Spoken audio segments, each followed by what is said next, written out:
My name is Matthew Mizaki. I lead all sales and partnerships at Motion Media. Sales guy Matthew, finally on the podcast. Long-time listener, first-time caller. People have heard your name on this show, on Mostly Growth, in my newsletter multiple times.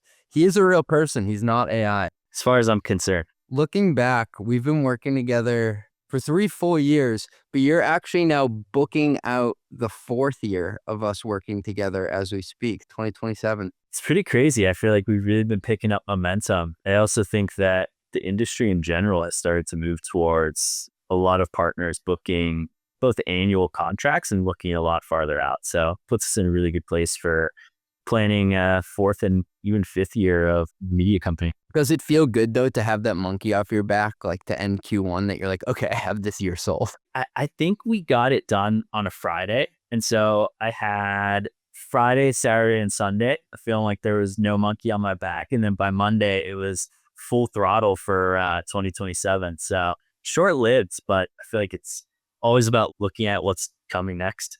For those of you who don't know, you actually went full-time on collaborating together like 3 months before I did. What convinced you that that was a sane move, especially with a newborn baby?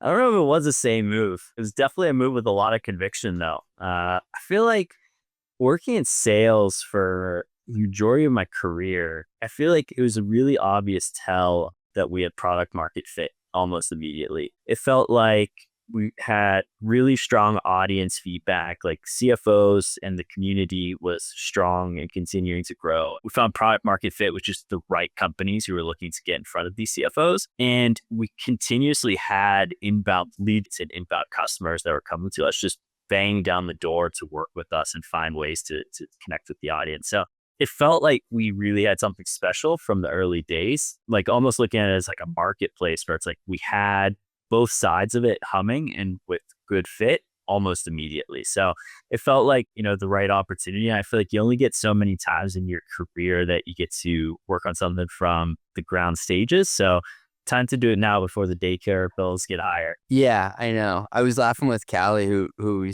spoke to, that she has 3 kids under 4. I have 3 kids under 4. You have another kid in daycare. And so like we should just call the place Mostly Daycare Bills. A lot of daycare. We should just open our own daycare. Everyone just live near each other and send their kids all to the same place. Me and you have always been pretty aligned from the beginning that we wanted to work with a smaller subset of partners who took like a really long-term view on things. I've been really pumped that it's played out, that companies have bet on us long-term. We've bet on them long-term as category leaders.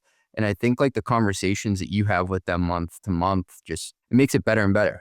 I think that what has changed over the last, let's call it 3 years, is a lot of companies that we work with are looking at these relationships not only more on a long-term basis, but more embedded. And so what I mean by that is previously companies would come to us, they'd want one ad spot or a newsletter or podcast, and it felt very transactional. They were coming, they wanted this very specific thing from us. We'd sell it to them or we wouldn't, but it was very transactional and straightforward. Where I think a lot of companies are headed is that they're making fewer bets on creators and on media networks, but they're making bigger bets on them as well. And so they are looking at how they can not only get the value from the core media that we produce, so the podcast, the newsletters, the research reports, but also how can we tap into in-person and networking events and dinners, happy hours, things like that. But also how can we just do more creative content together? And so I think a lot of that will start to shine through in the next 12 to 16 months because we've been baking those into contracts and relationships now.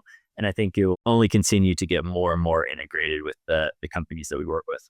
And something that we've prided ourselves on is we want to be easy to work with and hopefully likable people. And that's not something you can put in a contract, but I think it does help you have high renewal rates. People don't want to have to go out and find somebody else to deploy marketing budget with. They want to work with people who understand the brand, have seen the product and speak to it from a practitioner perspective, and just like aren't assholes to work with. Contracts and negotiations and all of that is one aspect. But at the end of the day, you're still just doing business with people, and people want to work with people that are easy to deal with and are good people. How do you think about the different surface areas that you're getting partners for? Run the numbers and mostly growth is podcasts. You've got mostly metrics and looking for leverages newsletters. Then we're also doing 3 reports this year, and we also do the in-person events. Like, you've got a lot of different arrows there. The approach has changed over the years. I think that when we previously just had, 1 or 2 SKUs that we were selling, they fit into pretty neatly put together boxes. The way that I think about it now is it's like we have a much bigger toolkit that we get to tap into. Every single one of the companies that we're talking to and partnering with, it starts with really understanding the core of their business, who they are, what their vision is for the company, ultimately what their marketing objectives and growth goals are for the next, let's call it 6, 12, 18 months out. And then working with them on a very one-to-one basis of how to meet those needs. Every single one of those areas that you mentioned fit into a different goal for the company, whether it's brand awareness, lead generation, demand gen, top of funnel. They're all different tools, just depending on what stage that company is at and what their goals are for the next, again, like call it 12 months, give or take. What's cool is you come from a marketing background as well. You worked at Marketing Hire, and then you come from an e-com background where you learn the ins and outs of marketing. And so you understand like why they're spending certain pools of money on certain things. And we've learned that the podcast in many aspects is the air game, right? There's a lot of brand marketing to that. There's a lot of trust building when you're listening to somebody.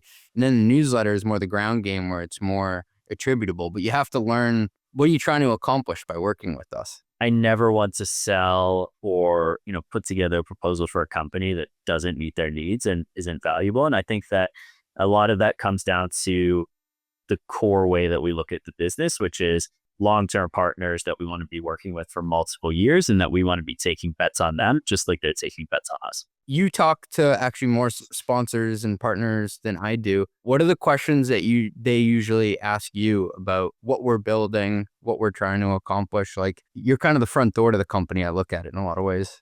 One of the ththings that really stands out to a lot of the partners is that we're building it for the long term. And I think that because we can point back to 3+ years of, again, at least, the podcast and us working together, but you've been putting content out on mostly metrics for 6 years at this point. There's a long look back window.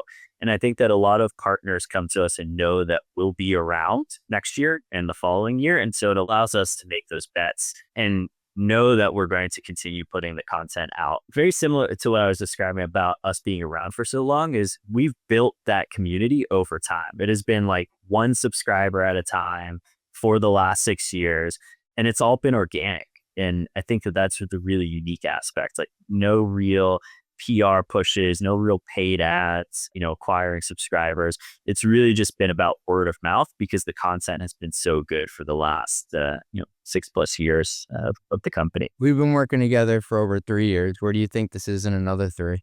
It's crazy because if we're following the same pace as what's happened in the last 3 years, who knows? We could be selling up JP Morgan Stadium like acquired, or the exact where we'll be is going to be hard to tell. But I do know that we're going to continue sticking to the core thing that we do, which is producing really great content for CFOs to help them better at their jobs. And so when I look at 3 years in the future, I think it's going to be a lot of the same things that we're producing today, which is higher quality and upping the bar. The other 50% are things that you and I haven't even thought of. The really unique thing about how we work together in the business in general is every few months we just come up with a brand new product or a brand new thing, and things that we'd never even thought of are really have been on our radar until we decided to give it a go. Thanks, dude. Scaling a tech company is thrilling. It's also really, really messy. Just ask anyone who's done it or anyone who's tried. Better yet, ask EY. They've seen startups at their best and in their most fragile moments. EY knows you don't start a company to burn cycles on regulatory hoops, discounted cash flows, or the fine print of SEC Form S1. Although you probably do know I love myself a good S1 if you've listened to or read my stuff long enough. You can't ignore these things. That's how risk compounds. Kind of like negative interest. What you can do is work with EY from day one. They'll help you get it right early and often, so you can stay in builder mode and keep the trains running on time. EY, shape the future with confidence. Learn more at ey.com/tech startups. That is ey.com/tech startups.